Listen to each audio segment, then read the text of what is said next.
Coach kan sekarang ngelatih akademi ya. Menurut Coach nih, akademi yang Coach sekarang pegang atau latih, menurut Coach tuh ada pemain terbaik yang bisa masuk Liga 1 atau mungkin sampai bisa abroad gitu ke luar negeri itu ada gak dari sisi yang sekarang? Jadi gini, banyak pemain di Indonesia itu mimpi, kalau tanya mimpi kamu apa? Mimpi dia adalah saya mau punya rumah, Coach. Saya mau punya mobil, Coach. Saya mau berangkatin orang tua saya haji. Itu mimpi yang luar biasa bagus. Tapi dari sisi sepak bola saya ngomong, harusnya itu mimpi yang salah gitu. Assalamualaikum warahmatullahi wabarakatuh. Waalaikumsalam warahmatullahi wabarakatuh. Kembali lagi bersama tentunya Kang Misbah di sini di channelnya Al-Amir. Gimana kabarnya sobat Al-Amir semua? Baik, kali ini sudah hadir di tengah-tengah kita bintang tamu kita ya, tamu undangan kita, yaitu Coach Astino ya. Astino.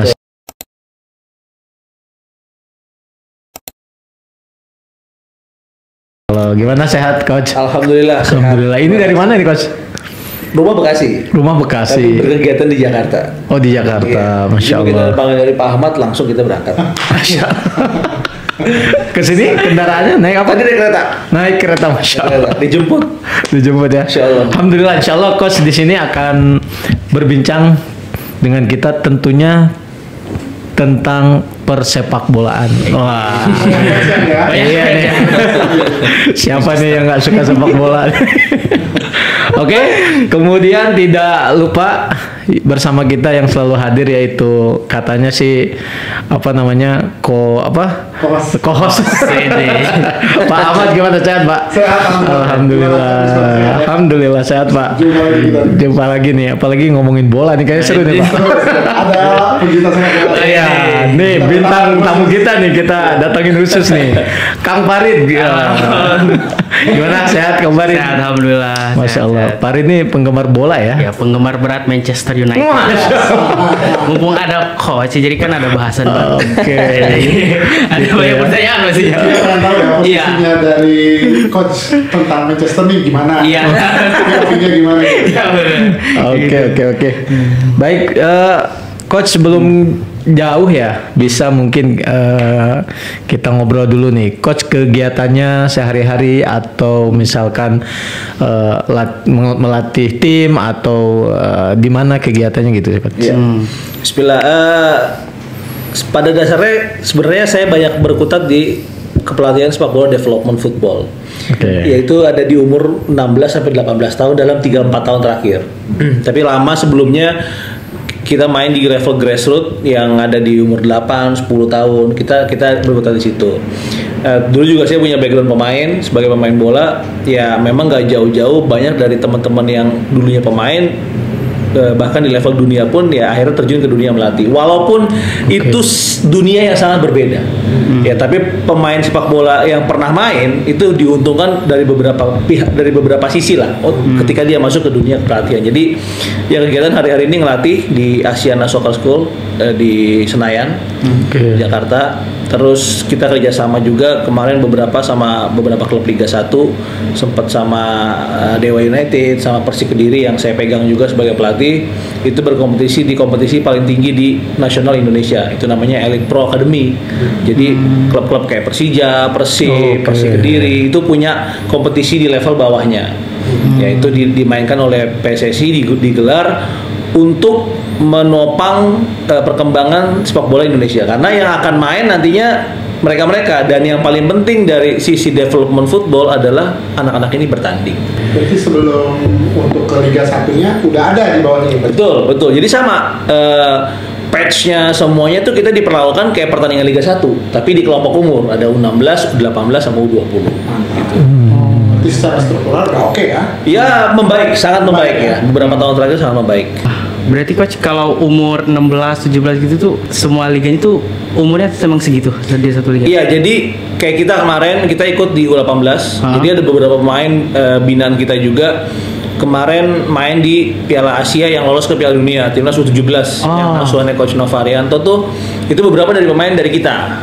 Gitu. Nah, dari mana mereka di breeding atau dilihat gitu ya, dari kompetisi-kompetisi lokal tadi. Nah, kita kemarin ikut di kompetisi U18 yang dimana isinya itu sebenarnya pemain-pemain U16, U17, memang di bawah umurnya. Tapi tren sepak bola dunia sekarang ya, Pak Ahmad udah lihat sendiri kan kemarin pemain-pemain di PSG yang juara Liga Champion atau masuk semifinal dan final itu mereka yang main 19 tahun. Bahkan Lamine Yamal kalau saya nggak salah 17-16 tahun. 17. Kita mungkin SMA kelas 2. Iya, SMA kelas 2. Udah jadi pemain Liga Champions. Pemain dunia. Pemain Barcelona. Menang Euro lagi. Dan berpotensi jadi pemain terbaik lagi. Betul. The next GOAT. The next Messi lah. The next Messi. Nah, ini sebenarnya yang coba digalakan. Nah, bagaimana si Lamine Yamal tadi itu bisa melakukan debutnya di usia yang sangat muda di level yang paling tinggi sepak bola? Ya dari turnamen-turnamen seperti ini. Gitu. Jadi makin banyak dia bertanding sejak kecil. Terus tren-tren pelatih sekarang kan memberi kesempatan, percaya sama pemain muda ya, mainin aja. Ya dari main itu dia berkembang. Nah, itu yang kita inginkan di sepak bola Indonesia nantinya. Mengenai ini coach tadi tentang apa? Pesepak bola. Berarti coach kan dari bawah ya? Iya. Dari bawah terus diharapkan ketika Liga 1-nya itu pemain makin baik, makin berkembang tuh. Kalau di sisi pelatih coach, Anda penasaran juga sih. Kenapa Barcelona itu kayak nggak kehabisan gitu? Ada aja selalu pemain dari akademi gitu. Akademinya ya, dari akademi kan dia nggak beli dari luar kan. Akademinya tuh ada aja yang matang-matang. Gimana tuh coach kalau dari sisi kepelatihan? Iya, nah itu dia. Sebenarnya kita juga bukan berkiblat ya. Kita banyak mencontek lah. Ya, karena menurut saya, mencontoh ya bahasanya. Yang mereka lakukan sudah terbukti ya. Lionel Messi dari situ, ya kan. Sekarang Lamine Yamal dan banyak pemain yang mungkin nggak sampai stop mereka, cuman bertahan di industrinya kan gitu. Jadi akademi itu adalah memang kunci sebuah keberhasilan, salah satu kunci besar keberhasilan sebuah klub. Kenapa? Ada dua. Satu, dia bisa pakai pemain yang dia jadiin itu tadi, berkontribusi buat timnya. Dua, buat bisnis. Gitu. Jadi pemain-pemain tadi yang dididik di akademi itu bisa ada value-nya nanti. Taruhlah dia 1 tahun kita kasih makan siang, pagi, sore dan lain sebagainya, ada hitungannya cost per head-nya misalnya kalau di bisnis mungkin 1 juta gitu. Ketika dia dijual jadi 100 juta, which is itu adalah harga marketnya dengan penampilan dia yang bagus, ya kan berarti kan sudah 100x kelipatan dari nilai investasi si klub. Ada sisi bisnis. Betul. Dan itu lumrah terjadi. Nah, ini yang belum banyak ada di Indonesia. Banyak pemain tidak punya rute yang jelas atau roadmap yang jelas ketika dia memutuskan menjadi pemain bola. Ini akademi mana nih yang bisa menuntun saya sampai saya bisa main di satu klub profesional. Nah, itu yang kenapa ada gap pemain-pemain kita ini baru top mungkin di umur 25. Ya adalah kemarin salah satu wonderkid di Indonesia misalnya kayak Marcelino ya itu, tapi harusnya masih banyak lagi. Ya yang bisa debut di timnas senior U18, U19 itu Marcelino yang lain itu harusnya lebih banyak. Harusnya lebih banyak. Nah, itu semua dilakukan oleh akademi-akademi yang dikerjakan. Nah, memang kita di akademi tidak banyak dapat sorotan. Ini juga tantangan. Dengan tidak banyak dapat sorotan, industri perputaran uangnya juga tidak banyak di situ. Jadi behind the gun-nya berarti gitu ya. Betul. Tapi kadang-kadang karena memang ini passion kita, ya saya juga tentunya kayak Mirza kemarin yang baru debut di Liga 1, pemain termuda musim ini di Liga 1 debut di Persik Kediri, itu binaan kita juga. Tentunya bukan jasa saya sendiri, banyak pelatih-pelatih yang lain. Ya kita bangga gitu, punya kepuasan tersendiri. Oh, ini pemain yang dulu kecilnya kita tahu nih, gitu. Kita breed, terus dia sekarang bisa tampil di kompetisi tertinggi di Liga Nasional gitu, dan main timnas besok juga akan insya Allah main di Piala Dunia U17. Nah, kita pengen lagi gitu, punya kepuasan tersendiri lah untuk membuat yang seperti itu yang lain gitu. Berarti coach ini ngebina dari bawah banget. Hampir sama tuh dengan tim kesukaan tuh. Manchester.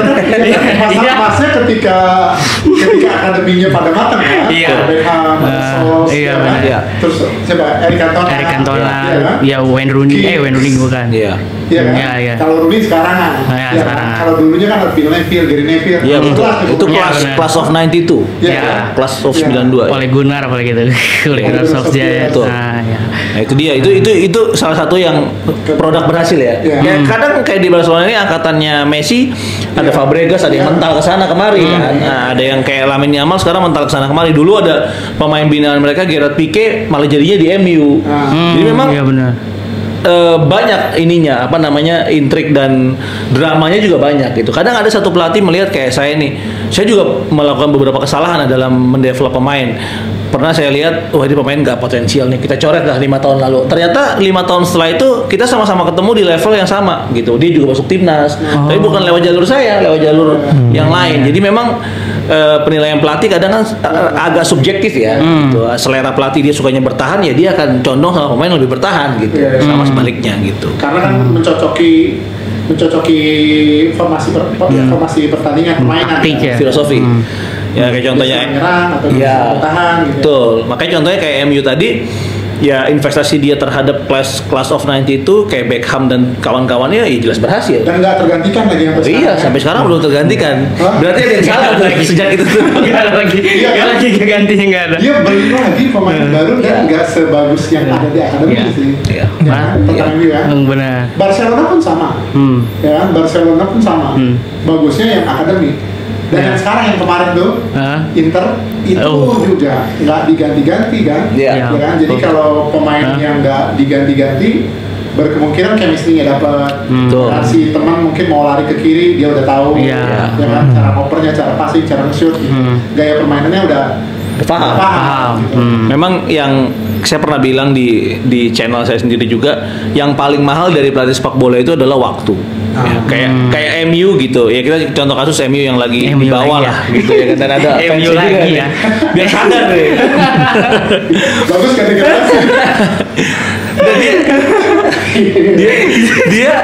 dia mau mencoba jalan pintas kan, gitu, men-shortcut lah beli. Jadi dia nggak jelas nih. Dia pernah punya striker Ibrahimovic, dia pernah punya striker Edison Cavani, gitu, Lukaku. Dia mau main bola yang mana nih, gitu. Itu kan menunjukkan ketidakjelasan filosofi ya. Oke, satu itu. Kedua, pelatihnya lagi baru masuk, dikasih waktu setahun, ada yang setengah tahun, setengah. Apa yang bisa dilakukan oleh pelatih tadi kayak Pak Ahmad bilang?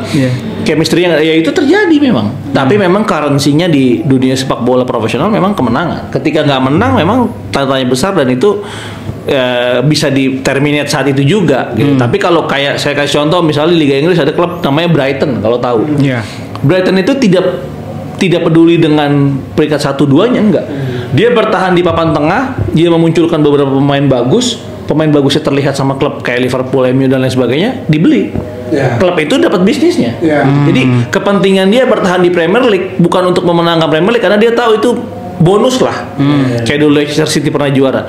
Tapi dia bertahan di peringkat 6, peringkat 7, kadang-kadang masuk Liga Champions, keluar lagi dari situ. Tapi McAllister dibeli Liverpool tinggi, ya kan? Caicedo dibeli Chelsea tinggi.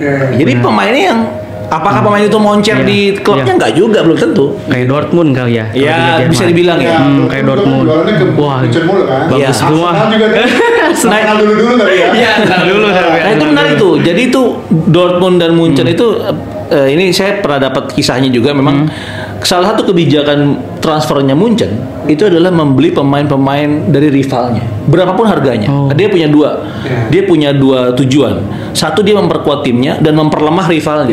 Gitu. Jadi banyak strateginya, Pak Ahmad. Iya betul. Tapi kan kayak gitu juga terlalu dominasinya terlalu kuat juga jadi nggak seru ya kan? Liganya jadi nggak seru. Kan? Ya, makanya kemarin yang punya PSG itu kan begitu dia jual Liga Champions, dia bilang sama Thierry Henry, dia wawancara tuh, ini buat sepak bola Prancis yang selama ini dibilang bahwasanya PSG itu jago di lokal doang. Ternyata gue bisa jual Liga Champions loh. Ini ditunggu-tunggu. Ini ditunggu-tunggu sama mereka itu, dan salah satu mengangkat prestasi federasi sepak bola ya di Liga Champions yang notabene Eropa ya, terbesar ya hari ini, turnamen terbesar. Jadi coach, selain visi misinya tuh belum tentu semuanya pengen juara ya. Bisa jadi pengen ambil bisnisnya gitu. Betul. Dan itu normal. Itu biasa.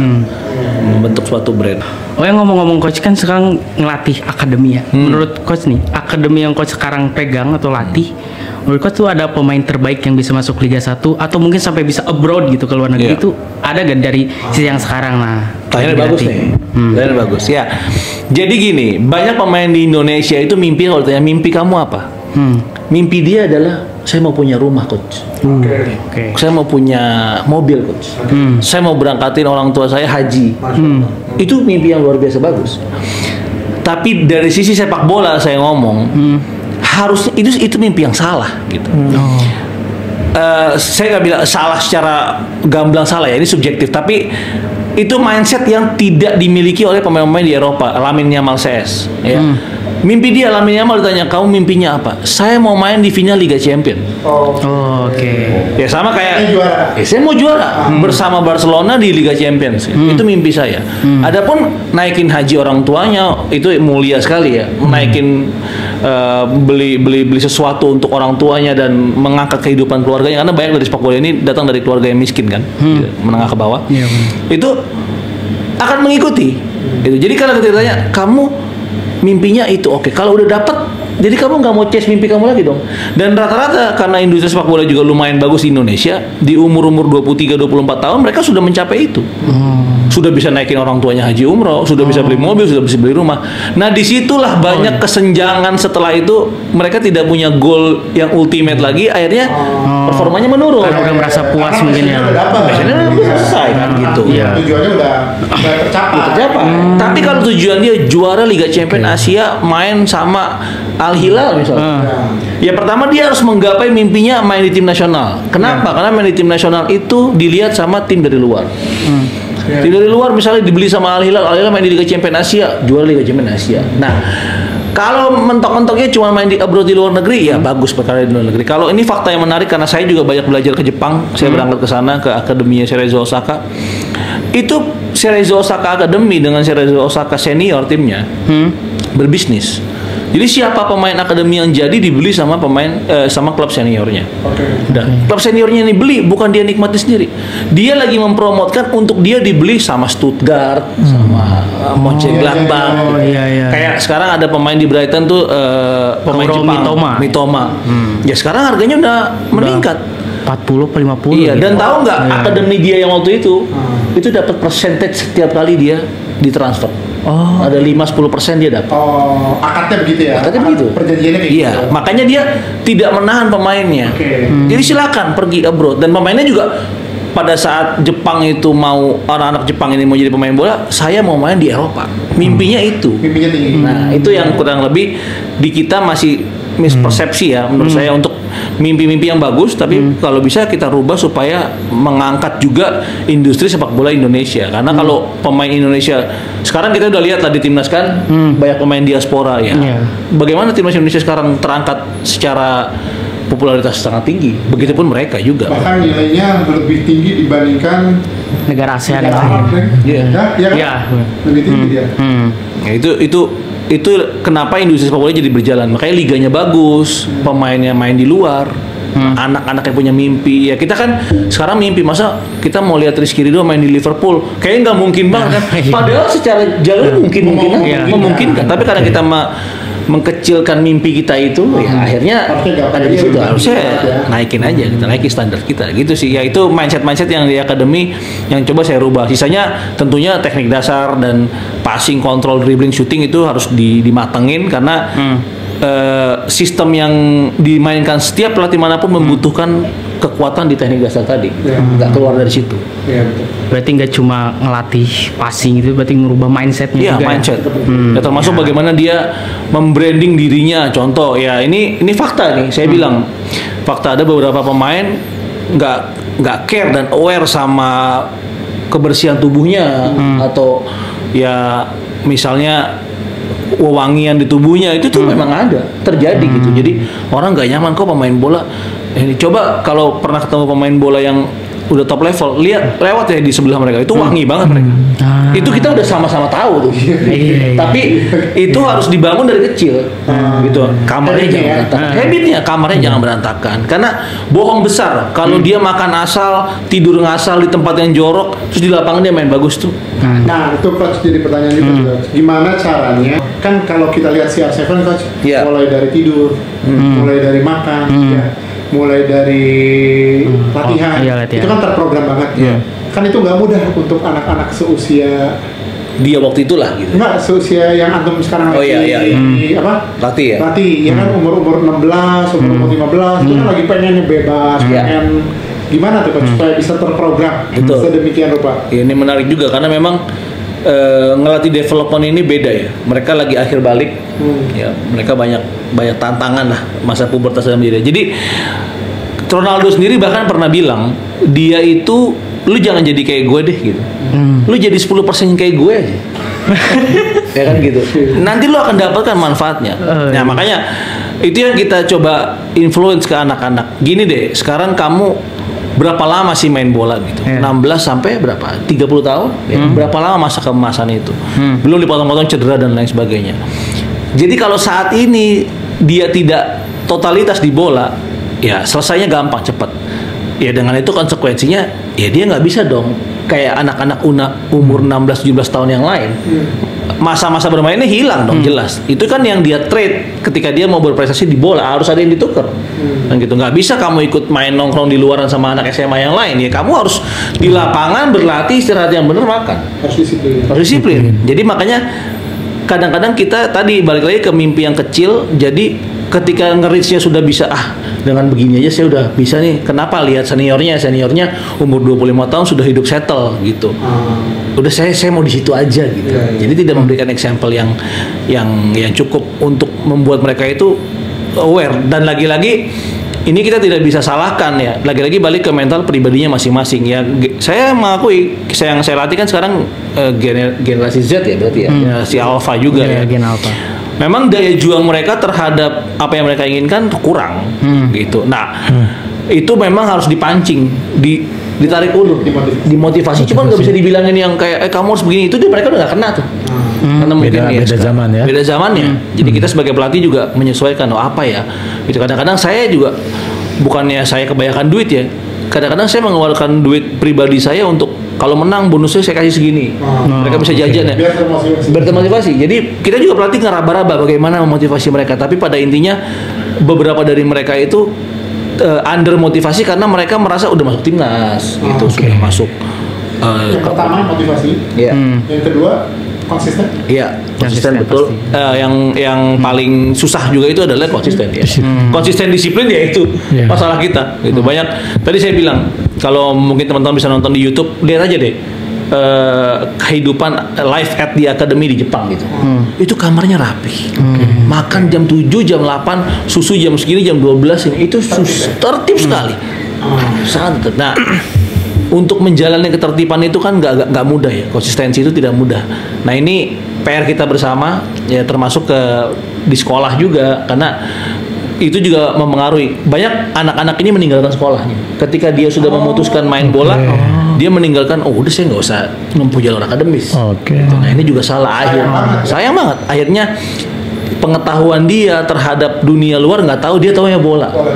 Dan qadar Allah misalnya nanti dia cedera di prime-nya, dia mau bisnis nggak ngerti, nggak punya temennya, dia mau buka usaha nggak tahu, modal nggak ada, kerja sama orang pun susah. Jadi ini nasihat selain tadi fokus di sepak bola, harus ada motivasi juga untuk belajar ya. Betul. Jadi dia harus mengimbangi. Teman-teman sobat AOK mungkin ya.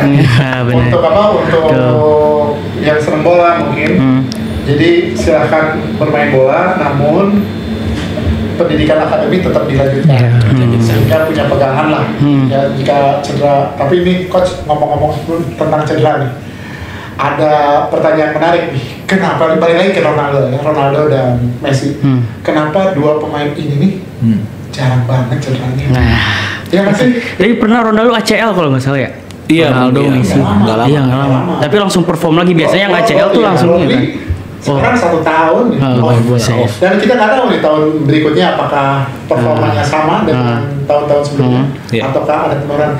Dari sisi Antum gimana nih? Kenapa Ronaldo dan Messi ini jarang cedera? Kalau seandainya cedera, cepat pulih dan cepat perform. Ya, sebenarnya ini adalah buah dari konsistenan mereka juga ya. Yang tadi kita kembali lagi, karena sepak bola itu tidak terjadi 1 hari dan 2 hari. Ya kalau kamu cedera, itu tidak terjadi kamu kemarin main dan cedera, tidak, itu adalah akumulasi dari perbuatan sebelumnya. Ada yang tidurnya kurang, ada yang makan nutrisi yang nggak bagus, akhirnya terjadi cedera.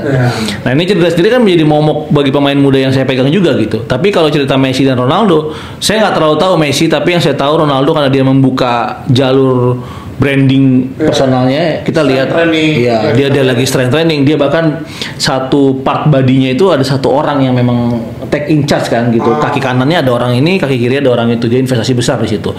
Ya itu karena dia tahu, karena ini adalah mesin saya untuk saya mencari duit kan gitu, makanya saya harus jaga. Tapi balik lagi ke situ, sebenarnya balik lagi di mindset di kepala mereka. Ada, saya ngomong mungkin semua pada tahu ya, Ronaldo R9 dulu, R9 itu juga fenomenal. Semua orang nunggu kalau dia pemain. Makanya itu nunggu banget. Tapi bisa dilihat lifespan dia main di Inter di sepak bola profesional. Nah, ini sangat spesial, bahkan kita semua sepakat mungkin Ronaldo yang Cristiano sama R9 itu jagoan siapa? Jagoan R9 jelas. Kita lebih menikmati. Tapi dengan ya gaya kelabangnya ya, gocekan mautnya dia, itu kan membutuhkan, dia kan menumpuk ke kanan, menumpuk ke kiri. Kita sama-sama tahu dia punya gaya hidup yang tidak bagus di luar, kan? Lifestyle yang ya seperti itulah. Kata pemain Brazil begitu semua. Ya, ya bahkan ada juga Adriano juga kan, kita tahu dulu. Wesetelan, betul. Nah ini yang juga banyak dicontoh oleh orang-orang yang nggak bertanggung jawab lah. Dalam arti udah kita ngelihatnya R9 dengan segala kehidupan di luar lapangan kita ikutin, orang dia juga bisa jago ya. Jadi ini yang salah. Nah Ronaldo sendiri menerapkan, menurut saya dia bahkan sama anaknya sendiri keras ya. Dia nggak kasih beberapa fasilitas untuk anaknya. Bahkan ada minuman yang bersoda pun dia digeser. Itu adalah contoh yang baik. Nah lagi-lagi balik lagi ke personal branding, apa yang mau dia influence? Karena biasanya mungkin Pak Ahmad lebih tahu ya, ketika orang sudah punya financial freedom ya bahasanya, bebas. Ketika uangnya udah punya semua, biasanya dia mau give back to society tuh biasanya. Jadi dia mau kasih ke pemain muda, ini loh caranya gitu. Nah, saya bilang dia legasinya gitu. Jadi orang mengidolai dia dengan mengikuti lifestyle-nya. Mungkin kalau kita di agama Islam mungkin ya kita mencontoh Nabi Muhammad SAW gitu ya, dengan segala kehidupannya gitu. Nah ini di partnya dia mungkin di bola ya, kalau mau jadi pemain bola ini lo nggak usah ikutin gue 100%, 20% aja, 10% aja. Nah itu yang menarik. Pemain MU juga ada yang diundang ke rumahnya ya. Siapa? Evra ya? Iya, Patrick Evra. Nggak tahu tuh. Iya, benar. Sampai muter balik kan kan? Lihat gaya kehidupan yang begitu disiplin, dia latihan di rumahnya, ya kan? Terus dia makan juga dipikir bakal party, ternyata juga tawar-tawarnya disiplin semua gitu. Memang nggak enak, Pak, nggak enak. Ini harus dijelaskan dari awal. Berjuang itu mungkin di bisnis juga sama, nggak ada yang enak. Orang banyak melihat hasil, Marcelino sekarang, kamu cek aja. Apa yang sudah dia korbankan untuk dia dari posisi panjang. Orang tuh nggak mau. Nah itu. Orang tuh nggak mau, bahkan nggak mau tahu bang. Ya kan apa yang berjalan berproses.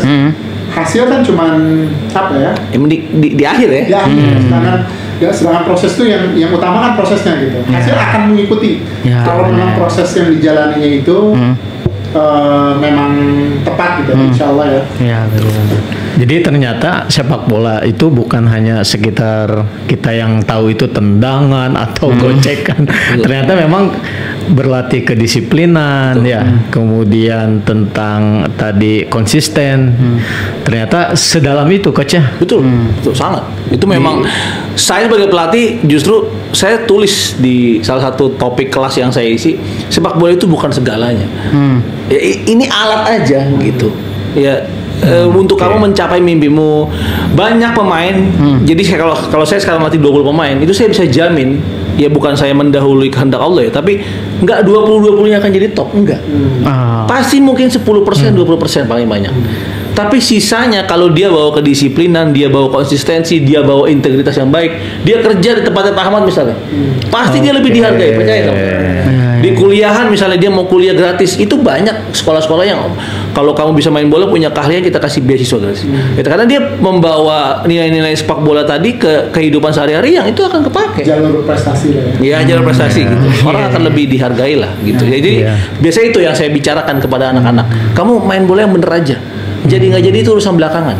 Ya tapi kalau kamu bisa main bola, punya personality yang bagus, disiplin, rapi, wangi gitu, terus bisa main bola, pasti orang-orang senang sama kamu, dan dari kesenangan orang-orang itu akan terjadi pintu-pintu atau opportunity yang banyak di dunia pekerjaan. Ternyata Iya, sepak bola tuh bukan hanya kita yang kenal kayaknya cuman main-main aja terus muter-muter main bola tiap hari ternyata. Iya. Bola satu direbut-rebutin. Iya. Benar gitu.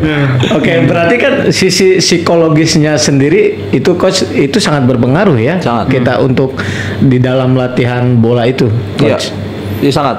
Banyak pemain-pemain juga yang tadi saya bilang gagal karena psikologisnya nggak pas. Di umur yang muda pegang uang miliaran. Itu kalau nggak punya ilmu, nggak punya pengetahuan ini mau dibawa kemana, Tentang pengelolaan. pengelolaan habis. Ya, itu terjadi banyak.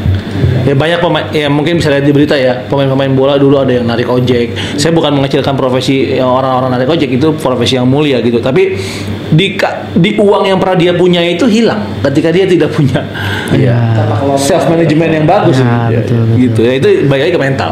Balik lagi ke mental. Jadi hampir semua bidang ya, habislah Iya. disiplin, motivasi tadi, Motivasi. disiplin, konsisten, harus dipunya oleh seseorang untuk menggapai cita-cita gitu. Dan jangan pernah punya cita-cita yang tanggung. Iya. Jadi cita-cita tinggi sekali ya. Tinggi. Jadi kita untuk mengejarnya tuh jauh lebih semangat dan termotivasi. Betul. Jangan pernah tadi kata coach apa bermimpinya kecil gitu ya, coach. Tadi hanya sekedar main bola, mimpinya tadi misalkan boleh lah naikin haji gitu ya, umroh. Tapi setelah dapat udah selesai gitu ya. Hilang. Motivasinya hilang. Dan saya menggarisbawahi motivasi itu tidak selalu didapatkan ya. Kadang saya bilang sama pemain saya, kamu tahu nggak? Saya mau di rumah aja main sama anak saya. Gitu. Saya nggak mau datang lapangan latih kalian ini ngapain? Gue capek gitu. Tapi anyway saya harus datang, saya lakukan tanggung jawab saya. Dalam keadaan kadang mungkin istri saya lagi sakit, anak saya lagi sakit, tapi saya harus datang ke lapangan untuk melatih kalian karena saya sudah punya kontrak. Bentuk tanggung jawab. Ya, bentuk tanggung jawab saya. Jadi saya nggak mau juga dengar dari kalian, coach saya nggak mau latihan kenapa lagi nggak mood loh. Itu mood dan tidak kamu termotivasi hari itu atau tidak itu urusan kamu. Ya saya mau tahu kamu perform. Nah itu kan pekerjaan kita di kantor kalau lebih gitu ya. Tanggung jawab dan profesional. Iya profesionalisme Karena tuh. aku nggak mau tahu tentang apa yang ada di masalah pribadi Betul. kita kan. Iya. Nah ini yang kurang kadang-kadang coach saya lagi kalau bahasa anak-anak muda tuh ya lagi galau gitu coach nggak. Coach, ngomong-ngomong tentang mimpi, mungkin nggak Indonesia ini tampil di Piala Dunia?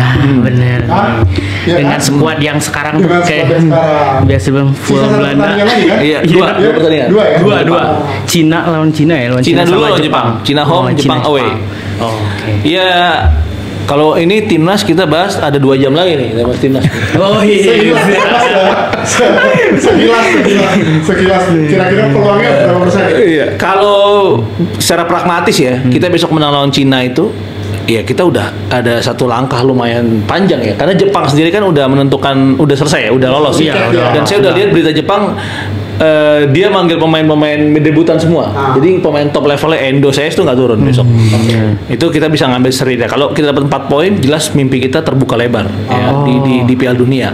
Dan otomatis dan karena juga Piala Dunia kan kuotanya ditambah sekarang ini kan. Dan dengan masuk Piala Dunia terlepas perdebatan dengan pemain diaspora asing dan lain sebagainya itu topik yang lain. Ya saya merasa kita sekarang ada di tempat yang harus bermimpi jauh gitu, harus masuk Piala Dunia, harus mau nggak mau gimana pun caranya. Peluangnya ada ya? Oh jelas ada. Berarti tinggal menang lawan Cina sama imbang lawan Jepang. Iya itu idealnya begitu. Oh, idealnya begitu. Idealnya begitu. Tapi ya apapun terjadi di sepak bola. Iya. Tapi saya melihat perkembangan dalam sisi tim ya itu memang luar biasa. Kita dulu lawan Bahrain walaupun pernah menang tapi itu sulit sekali. Dan dulu kita lawan Cina itu udah kartu mati. Kita kalah. Udah kalah susah. Tapi kemarin walaupun kita kalah di kandang mereka, tapi kita menguasai pertandingan. Jelas banyak yang terjadi gitu. Ya Saudi kita bisa menang di sini. Saudi Itu juga ya mungkin juga nggak expect ya. untuk menang. Tapi ternyata menang. Robert Mancini. kita bahkan diapresiasi ya Marcelino dengan gol-golnya anak lokal kita lah gitu. Iya. Rizky Ridho membuktikan dia punya kualitas gitu. Ya saya rasa kita sekarang udah jangan ngomong pantas nggak pantas, kita memantaskan diri gitu. Mau nggak mau saya mau ke Piala Dunia, siapapun lawannya kita main. Karena di lapangan pelatih Saudi pernah viral tuh videonya ngomong sama pemain Saudi. Kamu ketemu Messi yang Saudi menang Argentina. Oh iya, pernah lihat. Kamu ketemu Messi, kamu mau foto-foto sama dia. Foto-foto kamu di lapangan. Ya kamu ketemu dia di lapangan, jaga dia, maafin dia, fight sama dia. Urusan kamu tahu dia pemain top level dunia, nggak ada urusan di lapangan. Sama-sama setara di lapangan, masuk sama-sama gitu. Itu saya rasa kita harusnya punya kelas besar ya untuk lolos. Amin. Pasti ya. Harusnya pasti bisa. Road to final derby. Iya dong. Pelan-pelan. Ternyata sepak bola memang sangat ramai untuk dibicarakan ya, dan kayaknya nggak habis seharian ini kalau kita bicara sepak bola ya. Masya Allah, seru. Oke, nih mungkin dari teman-teman kameramen nih, kayaknya ada pertanyaan atau apa, silakan. Boleh. Ayo boy. Ada pertanyaan nih coach. Boleh. Kalau habis bermain sepak bola tuh ada bau gak sih? Oh, pemainnya berarti ya. Pemain kalau main sepak bola tuh bau gak sih sebenarnya gitu, Pak? Iya. Ya tentunya memang ini juga saya pernah ngomong sama player-player saya. Jadi pada suatu waktu kita lagi di classroom kan, karena sepak bola sekarang modern, saya kalau setiap pertanyaan itu direkam. Jadi kalau saya mau mengkritik pemain itu, saya nggak bilang saya nggak suka sama kamu, main kamu jelek, nggak bisa gitu. Saya harus kasih lihat nih main kamu jelek. Yang mana yang jelek? Nih lagi jelek. Ini lagi salah. Iya.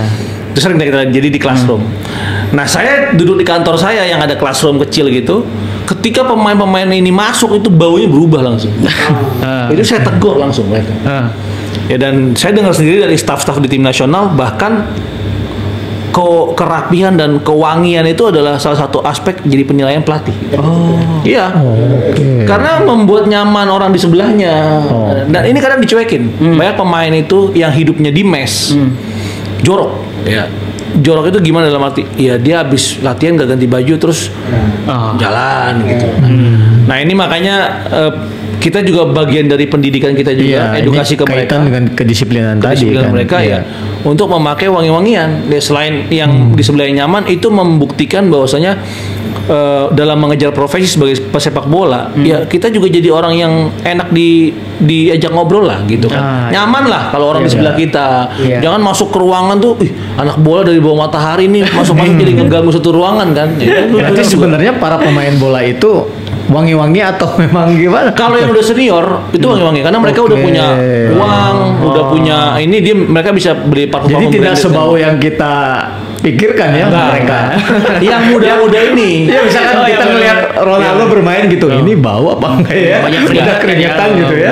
Makanya dia udah punya brand juga sendiri kan dan lain sebagainya. Nah, perlu memang anak-anak tadi yang 17 tahun akhir balik itu, dia butuh solusi itu. Kadang-kadang mau beli parfum kemahalan coach gitu. Mau beli parfum ada mahal. Nah, makanya mungkin di sini kan teman-teman juga ada solusi gitu ya Pak Ahmad ya. Solusinya apa nih?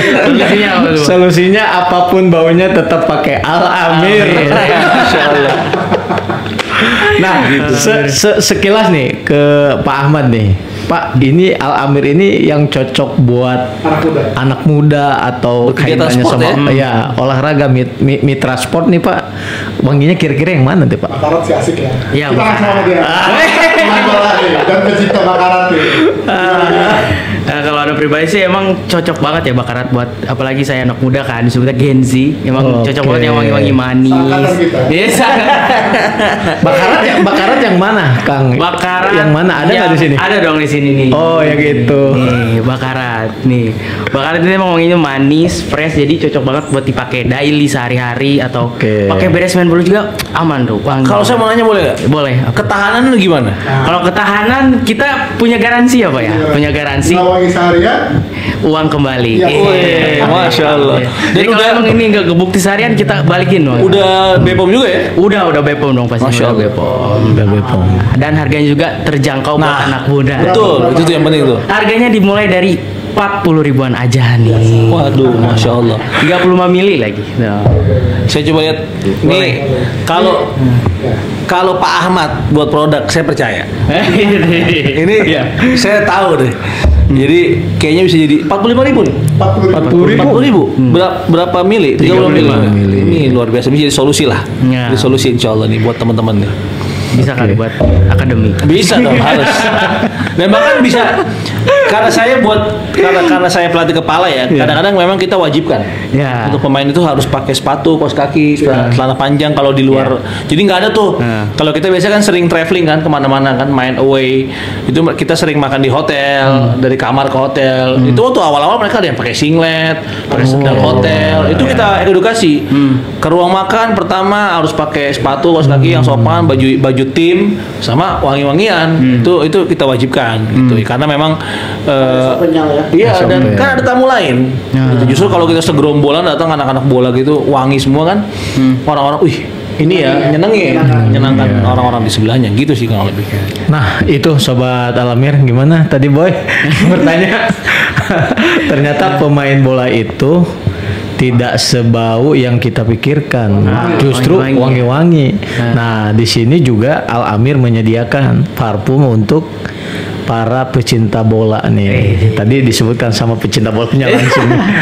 Gitu. Jadi Sobat Al-Amir jangan meragukan lagi ya. Itu Al-Amir ada untuk pecinta olahraga, terutama pecinta bola. Insyaallah. Baik. Sementara kita cukupkan dulu. Terima kasih Coach. Mari sama-sama ini. Sama-sama. Jaka Leher sudah datang di sini. Jangan lupa dukung MU Coach. MU, aduh kayaknya berat ya. Ronaldo aja bilang waktu dia pergi dari MU ke Madrid, sama pas dia balik lagi kemarin, itu bathtubnya masih sama. Masih ada bocor di sana sini. Waduh. Jadi berat kayaknya. Nah, itulah laki-laki kalau udah ngomong bola terus. Oke, terus. Oke, Sobat Al-Amir, terima kasih sudah stay tune. Kita sampai di sini dulu. Terima kasih semuanya. Assalamualaikum warahmatullahi wabarakatuh. Waalaikumsalam warahmatullahi wabarakatuh.